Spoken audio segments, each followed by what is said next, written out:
महंगाई जिसकी जिम्मेदार यहाँ की प्रदेश की सरकार कांग्रेस की भी है और दिल्ली की सरकार मोदी भी जिम्मेदार है, और साथ ही साथ एक माइनॉरिटीज़ की, अल्पसंख्यक समाज की, दलितों की, आदिवासियों के पॉलिटिकल लीडरशिप बने, तो ये हमारी कोशिश होगी।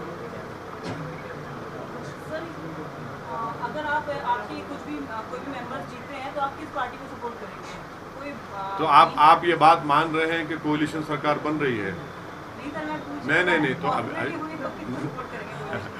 जब उस वक्त आएगा उस वक्त तय करके आपको बताएंगे। बट अभी तो हमारी पूरी कोशिश ये है कि हमारी पार्टी को मजबूत किया जाए, पार्टी के संगठन को और मजबूत किया जाए, अहम जिम्मेदार लोगों से मुलाकात हो और ये तैयारी चलती रहे।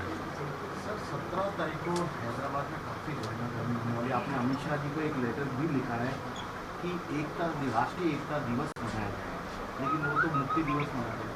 ठीक है, हम तो उनको लिखे हैं क्योंकि भारत सरकार पहली मर्तबा मोदी की हुकूमत 17 सितंबर के दिन उसको सेलिब्रेट कर रही है, तो हमने कहा कि आप उसको इंटीग्रेशन डे के तौर पर मनाइए।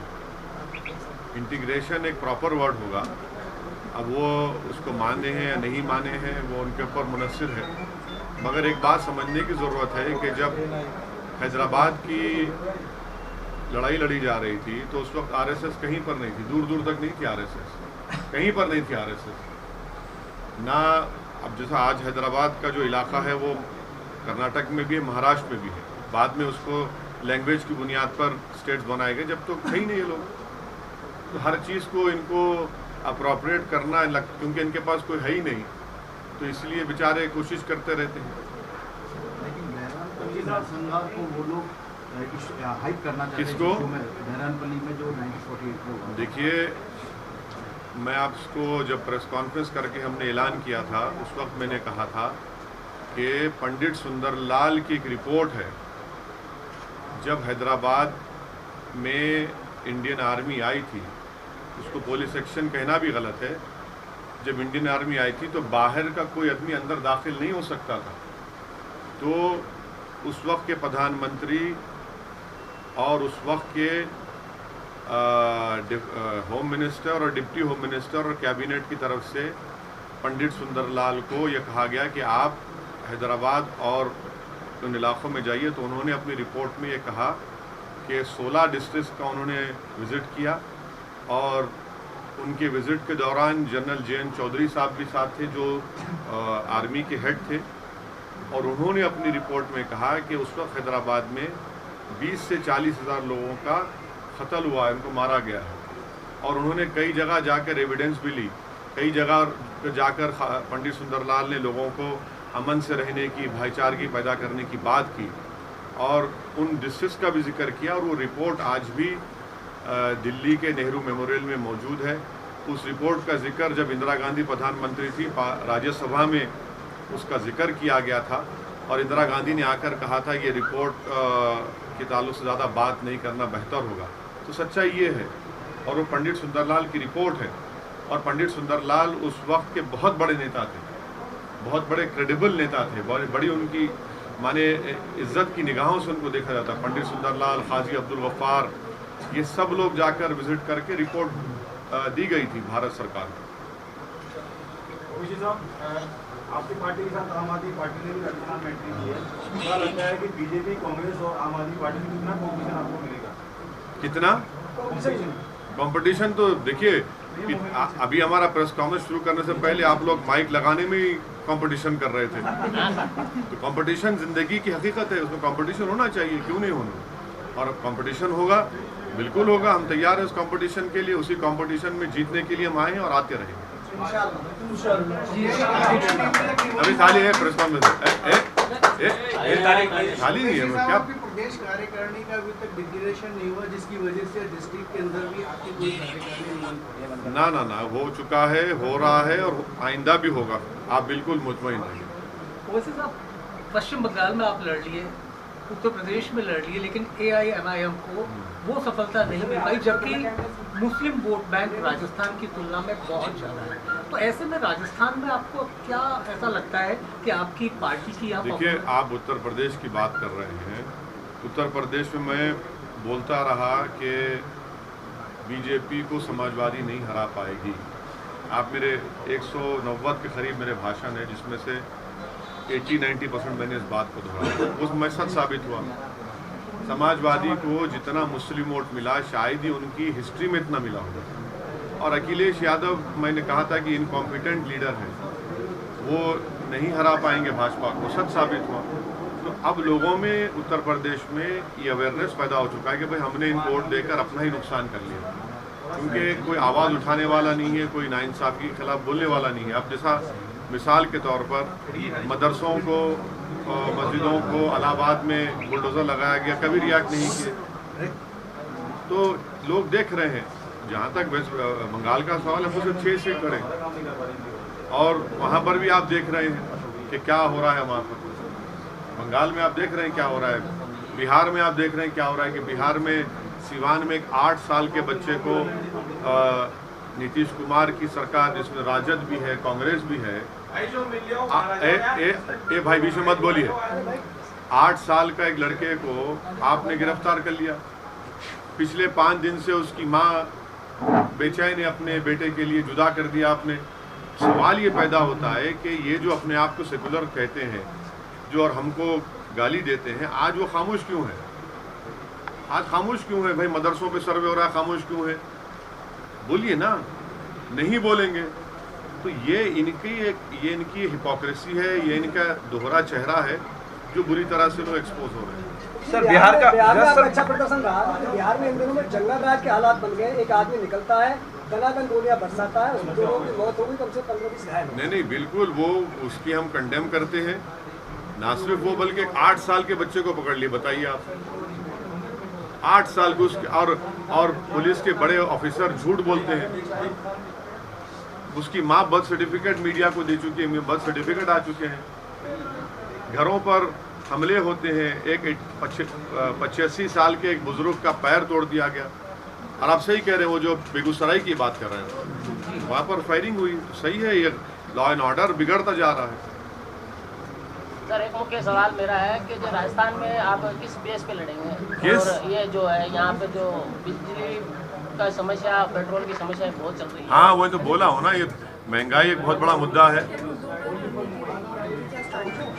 कहाँ की? और भी जो पार्टीज हैं वो भी यहाँ पर अपनी जगह तलाश कर रही हैं। हाँ। तो आपका किस तरीके से रणनीति रहेगी, किस तरीके से प्लान है? नहीं, अब पहला तो हमारा यहाँ पर आना, पार्टी की कैसा काम चल रहा है उसका जायज़ा लेना, उनसे फीडबैक लेना, फिर हम भी आते रहेंगे। और हाँ, बिल्कुल कंटिन्यूस होगा और इंशाल्लाह और भी सभाएं होंगी, और बहुत से बड़े बड़े लोग हमारी पार्टी में ज्वाइन करेंगे, जो राजस्थान में उनका एक मुकाम है, इज्जत है उनकी। सर बिहार में अरे एक सेकंड शांत रहो यार। बिहार के सीएम नीतीश कुमार है, क्या आपके पास उनकी तरफ से कोई बुलावा आया या आप उनसे मिलने जाएंगे? और सेकंड सर, एक मिनट, पहला सवाल सुन लीजिए, सेकंड फिर पूछिए। भाई आप तो हमको गाली देते हैं, आप हमको गाली देते हैं। भाई कोई चीज़ बाकी रखी आपने हमको, भाई आपने तो क्या क्या बोलना था बोल दिया हमको। अच्छा ये बोलिए कि अगर हम भाजपा के साथ मुख्यमंत्री बन जाते तो आप लोग क्या कहते हमको? एक बार नहीं, 2 बार बने, फिर छोड़ा आपने, फिर बन गए। यही तो हम बोल रहे हैं कि भाई ये सेकुलरिज्म का सेकुलरिज्म एक गाली हो चुकी है। माने आप भाजपा को साथ सत्ता में रहेंगे, गोधरा के वक्त साथ में थे, मुख्यमंत्री बने, फिर छोड़े, फिर उनसे शादी कर लिए, फिर तलाक दिया, फिर किसी और से आपने पॉलिटिकल शादी कर ली। भैया ये आपकी पॉलिटिक्स जो है वो सेकुलर है, और हम एक कमज़ोर समुदाय की इज्जत के लिए, सम्मान के लिए, उनकी हिस्सेदारी के लिए, सीमांचल के इंसाफ के लड़ रहे हैं, तो हमको गाली दी जाती है। तो ये भी तो देश देख रहा है ना इन लोगों को। लेकिन सर अगर एक तरीके से देखा जाए तो बिहार में भले ही बीजेपी के अगेंस्ट में सरकार बनी, लेकिन वहाँ पे भी कई लीडर्स ने बीजेपी ज्वाइन करना भी चालू करा हुआ है, और गोवा में भी कांग्रेस के कई लोगों ने बीजेपी ज्वाइन कर ली। तो इसको किस प्रकार से देखिए, ये हमारा मानना ये है कि आप जनता को धोखा मत दीजिए। जब आप किसी के मुखालिफत में या किसी की तायीद में वोट लेते हैं तो आप ठहरिए रहिए। अगर किसी का मकसद से सत्ता है तो जनता को समझना चाहिए कि इन लोगों का साथ मत दीजिए। अगर आपका चुनाव लड़ने का मकसद ये नहीं है कि मैं सीमांचल से इंसाफ करूंगा, मैं बिहार के मुसलमानों से इंसाफ करूंगा, दलितों से इंसाफ करूंगा, उन पे तकलीफ जब उठेगी तो मैं पहुंच जाऊंगा, और अगर आप उन सबको भूल जाएंगे तो फिर आपका चुनाव लड़ना तो सिर्फ अपनी पर्सनल सेल्फिशनेस के लिए है। और आप ये समझ रहे हैं कि मेरे पास दौलत है या मेरे को कोई दौलत देगा तो मैं चेहरा बदल लूंगा और किसी का और पार्टी का कपड़ा डाल लूंगा। तो जनता देख रही है। आज आपको फ़ायदा हो रहा है, मगर इस बात को मुझे यकीन है कि वो जनता उनको माफ़ नहीं करेगी। साहब, आज आप जहाँ पर प्रदेश कार्यालय में बैठे हुए हैं, यहाँ के विधायक है अमीन कागजी विधायक है, यहाँ पर उनका कल जन्मदिन है, और आज भट्टा बस्ती में जहाँ पर आप संपर्क करने जा रहे हैं वहाँ बेरी जोशी विधायक है और मंत्री भी सरकार में, उनका आज जन्मदिन है। क्या कुछ संदेश चुनावी बिगुल के साथ आप इन दोनों विधायकों को देना चाहेंगे? देखिए, मैं अपनी ज़िंदगी में कभी अपनी बर्थडे नहीं मनाया हूँ, और मेरा मानना है कि पॉलिटिशियन को बर्थडे नहीं मनाना चाहिए। ये मेरी पर्सनल राय है, दूसरे मनाइए। इसलिए कि देखिए, जनता जो है ना, आपके लिए धूप में खड़े होकर, भूखे रहकर, महिलाएं अपने छोटे मासूम बच्चों को गोद में लाकर 1-1 घंटा 1.5 घंटा ठहर कर आप वोट देती है। ये कहेगा बर्थडे है तुम्हारा? आप अपने घर में मनाइए ना, खामोशी से मंगाइए। इसको इवेंट क्यों मनाते आप लोग? इवेंट क्यों भाई? अगर शुक्रिया अदा करना है तो आपकी माँ का शुक्रिया अदा करिए, अपने वालिद का शुक्रिया अदा करिए जिन्होंने आपको पैदा किया, पाला पोसा बड़ा किया। मगर ये जो हर चीज़ में हम लोग अपने सेल्फ के लिए, बस कुछ भी हो जाओ, हम जिंदा रहेंगे तो भी हमारा होगा, मरने के बाद भी हमारा पुतला लगेगा, कब तक चलेगा देश में? वो जो आज भारत में 20 करोड़ लोग बगैर खाना खाए रात में सोते हैं, रोज 450 बच्चे मेडिकल फैसिलिटी नहीं मिलने की वजह से पैदा होने के बाद या थोड़ी मर जाते हैं, बेरोजगारी नौजवानों का मुकद्दर बन गया, और मैं केक काटूंगा? ये क्या है? ये बताइए। ये तो ठीक नहीं है। ये मेरी पर्सनल राय है। मेरे पार्टी में भी लोग मनाते, मगर मेरी पर्सनल राय आपको बता रहा हूँ। सर, मोदी जी चीतों के साथ मना रहे हैं तो उस पे आप? मोदी जी चीतों के साथ? हाँ? चीते नाभिया से लाए गए 8 चीते। देखिए, वो सही आपने कहा है। मोदी जी से जब बेरोजगारी का बात होता तो चीते को पीछे छोड़ देते तेज भागने में। मोदी जी से पूछेंगे चीन हमारी जमीन पर कब्जा करके बैठा है तो मोदी जी चीते से ज्यादा तेज चले जाएंगे, चीन नहीं बोलेंगे। मोदी जी से बोलेंगे पेट्रोल डीजल इतना महंगा होगा तो चीते को भी डिफीट कर देंगे, तेज चले जाएंगे। तो उनकी तेजी इन मामलों में बड़ी है। हम उनसे कह रहे हैं कि थोड़ा रुकिए, आराम से चलिए, बताइए देश को कि चीन से आपने कहा कि चीन पीछे हट रहा है। भाई कहाँ हट रहा है चीन? डेप्सांग डेमचाक में तो चीन बैठा हुआ है। हाँ, 50,000 हमारी फौज, उनकी फौज खड़ी हुई है, तो इस पे बात ही नहीं करते। तो बहुत अच्छा है। वो मैंने चीता भी देख कर, मैंने ये लेटर वेन में कह रहा हूँ, वरना फिर यूएपीए ना लग जाए मुझके ऊपर, क्योंकि मन की बात में प्रधानमंत्री ने कहा कि ह्यूमर होना चाहिए पॉलिटिक्स में। हम ये देख रहे हैं कि चीता भी मोदी जी की रफ्तार नहीं ला सकेगा। माने उनके बोलने में और उनकी खामोशी में वो बहुत तेज है। तो अच्छा है चीता लाए हैं। हमारे एनवायरनमेंट मिनिस्टर का भूपेंद्र यादव साहब का शुक्रिया अदा करता हूँ, और उम्मीद करते कि चीता भारत में वो जो लाए वो जिंदा रहे, क्योंकि वो वाइल्ड, उसको बहुत माने ज़मीन की ज़रूरत पड़ती है। अच्छा है, मगर ये लाइटर वेन में आपसे कहूँ, उसको आप हेडलाइन मत बनाइए। एक लास्ट क्वेश्चन ये है कि आपको लगता है नीतीश कुमार अपने मकसद में कामयाब होंगे, खासतौर पर मोदी जी के सामने? हम नीतीश कुमार से कह रहे हैं कि आप अपने मकसद में कामयाब होते नहीं होते हमको उससे मतलब नहीं है। आप उस 8 साल के बच्चे को अपनी माँ से मिलाइए, सोचिए, वो भी बाप हैं कि एक 8 साल का बच्चा अपनी माँ के बगैर रह सकता है? भाई आप सत्ता में है, एक 8 साल एक माँ की तकलीफ को क्यों नहीं समझ रहे हैं आप? अभी आप जो करते करिए ना, मगर एक 8 साल के बच्चे को तो अपनी माँ से जुदा मत करिए खुदा के लिए।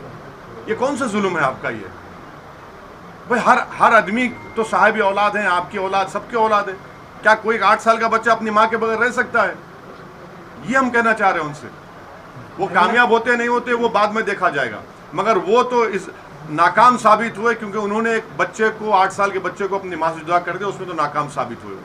सर, राजस्थान में जिस तरीके से आपकी पार्टी काम कर रही है, फोकस आपका अगले विधानसभा चुनाव पर है ही, लेकिन सबसे बड़ी चीज़ ये है कि आपके अलावा पार्टी में जो फेस होंगे वो राजस्थान के दूसरी पार्टी से आए हुए लोग भी हो सकते हैं। जिस तरीके से सचिन पायलट पे डोरा डालने का काम आम आदमी पार्टी कर रही है, सचिन पायलट खुद की पार्टी में प्रताड़ित हैं, तो आप भी उस ट्रैक पे जाएंगे? उस ट्रैक पे कहाँ जाएंगे हम? उनके पास तो जूते चप्पल फेंके जा रहे हैं, उनके पास तो कहा जा रहा है कि सीएम जिंदाबाद से हटकर कोई दूसरा नारा लगाएंगे तो देख लिया जाएगा। फिर कोई कह रहा है कि अगर मैं लड़ने पे आऊँगा तो कोई नहीं रहेगा। वो उनको वारों को भाई हमको नहीं, हम नहीं कर सकते। कहाँ, ये तो वो कांग्रेस पार्टी। ऐसे में सचिन पायलट को आपकी क्या सलाह है? हाँ, ऐसे में आप, मैं कौन होता हूँ उनको सलाह देने के लिए? वो क्या मुझसे पूछकर दिल्ली लेकर आए थे अपने विधायकों को? है क्या बात है? इस तरह तो नहीं कहना चाहिए। आप हमारा क्या काम है? आपकी पार्टी से कितनी महिलाओं को खड़ा करेंगे राजस्थान से? और दूसरा हिजाब का जो मामला चल रहा है उसको लेकर के क्या कहना चाहिए? लगातार चल रहा है। देखिए, महिला कैंडिडेट बराबर होंगी, आप मुतमईन रहिए। और 50% देश की आबादी का वो हिस्सा हैं, उनको आप नज़रअंदाज नहीं कर सकते। जहाँ तक आपके सवाल का दूसरा हिस्सा है हिजाब का, मेरा मानना यह है कि हिजाब मुसलमानों के लिए एक एसेंशियल रिलीजियस प्रैक्टिस है और कुरान के सूरह अहज़ाब की आयत में उसका जिक्र अल्लाह सुब्हानहू व तआला ने हुक्म फरमाया है। तीसरा यह है कि ये हमारा राइट टू कल्चर भी है, आर्टिकल 29 का हिस्सा है हमारे लिए, और इसका भी हमको प्रोटेक्शन मिलता है। और चौथा यह है कि हमारा देश एक मल्टी डाइवर्स और मल्टी कल्चरल कंट्री है, तो हर एक जगह पर एक कल्चरल प्रैक्टिस होती है।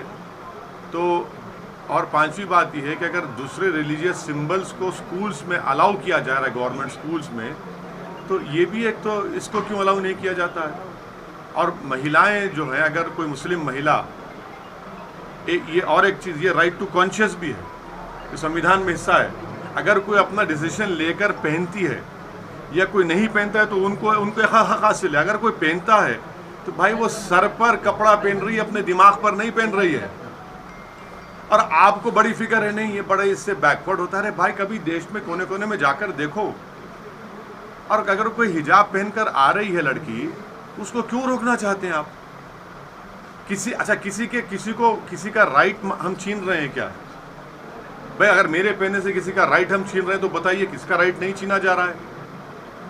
तो ये चीज़ है। और ये गैर ज़रूरी के कर्नाटका में बीजेपी ने इस इशू को उठाया। पहले भी येदियुरप्पा की सरकार थी, मुख्यमंत्री थे ना, जब नहीं उठा। अब जब ये नए को लेकर आए तो ये उठा दिया इस मसले को उन्होंने। अब सुप्रीम कोर्ट में ये मसला चल रहा है। अब सुप्रीम कोर्ट अब इसको देखिए क्या फैसला करता है सुप्रीम कोर्ट इस बारे में। वो जब फैसला होगा, जब पता चलेगा। Thank you sir, thank you sir, बहुत शुक्रिया आपका। सर ज्ञान व्यापी पे जो फैसला आया है लास्ट ज्ञान व्यापी पे सर, तो जिला अरे एक बार बाइट हो रही है भाई। हाँ बोलिए सर, ज्ञान व्यापी पे जो फैसला आया है, डिस्ट्रिक्ट कोर्ट ने जो जजमेंट सुनाया है कि ज्ञान व्यापी का जो मामला है वो सुनने योग्य है, उस फैसले को सुना जाए। हमारा मानना ये है कि वो फैसला गलत है, वो फैसला एक सेटबैक है, वो फैसला places of religious worship of 1991 के एक्ट के ख़िलाफ़ जाता है। वो फैसला अब फ्यूचर में ऐसे बहुत से मसलों को खोल देगा। वो फैसला भारत में एक डिस्टेबलाइजिंग इफेक्ट पैदा कर सकता है, ये मेरा अप्रीहेंशन है। और छठी बात ये है कि ये जो ज्ञानवापी और काशी का जो प्रधानमंत्री ने इनॉग्रेशन किया था, उसको बढ़ा करके, तो उत्तर प्रदेश की सरकार ने मुसलमानों से प्रॉपर्टी एक्सचेंज किया है कि भाई हम काशी के इस मंदिर का मॉडर्न उसको रेनोवेट कर रहे हैं, आप अपनी प्रॉपर्टी दीजिए, हम आपको दूसरी प्रॉपर्टी एक्सचेंज करते हैं। उसका रजिस्टर्ड डॉक्यूमेंट है। जब आप मेरे से प्रॉपर्टी एक्सचेंज करते हैं तो क्या है उसका मतलब? दूसरी बात यह है कि 1880 में खसरा का रिकॉर्ड है जिसमें कहा गया कि मकबूज़े इस्लाम और मस्जिद, तीसरी बात उसमें आपको याद रखना पड़ेगा, जो कोर्ट ने बिल्कुल ही नज़रअंदाज कर दिया कि 26 फरवरी 1942 को वक्फ बोर्ड की गज़ीट इशू की गई थी कि मस्जिद के नीचे की ज़मीन, घर और नॉर्थ साइड ये वक्फ है। फिर दीन मोहम्मद का एक केस है जिसमें यही बात को कहा गया। तो ठीक है, सुप्रीम कोर्ट ने अपने 22 मई के ऑर्डर में कहा था कि जो भी डिस्ट्रिक्ट जज का फैसला आएगा 7 हफ्ते 8 हफ्ते का फ्रीज होगा। तो हम ये उम्मीद करते हैं कि कमेटी, इंतज़ामिया कमेटी इसको अपील करेगी। उन्होंने कहा भी कि अपील करेंगे और ये मसला जाएगा। मगर जब बाबरी मस्जिद का जजमेंट आया था, मैंने उस वक्त अपने एक एप्रीहेंशन का इजहार किया था कि इसके बाद कई ऐसे मसले खुल जाएंगे। वो मैं अनफॉर्चुनेटली मैं सच साबित हो रहा हूँ। सुप्रीम कोर्ट ने जब बाबरी मस्जिद के जजमेंट में खुद ये कह दिया कि 91 का एक्ट भारत के संविधान से उसका ताल्लुक़ है और जो पास में जो हिस्टोरिकल गलतियाँ हुई उसको हम सही नहीं करेंगे। तो अब ये आप उसको खोल रहे हैं मसलों को। सर, जिस तरीके से मथुरा और कुतुब मीनार को लेकर के अब चर्चा शुरू हुई है, वापस से काशी और अयोध्या की तरफ ये सारा मामला देखिए ये तो इसीलिए तो मैं कह रहा हूँ ना कि 91 का एक्ट है तो कोर्ट को कहना चाहिए 91 का एक्ट है, अब मत जाइए। मगर ऐसा हो रहा है तो हम देख रहे हैं। थैंक यू, बहुत शुक्रिया। नमस्कार, मैं हूं मानक गुप्ता। अगर आपको हमारा ये वीडियो पसंद आया हो तो इसे लाइक और शेयर जरूर करें और हाँ, हमें सब्सक्राइब और फॉलो करना ना भूलें ताकि आप देश और दुनिया की कोई खबर मिस ना करें। तो जुड़े रहिए हमारे साथ और देखते रहिए न्यूज़ 24।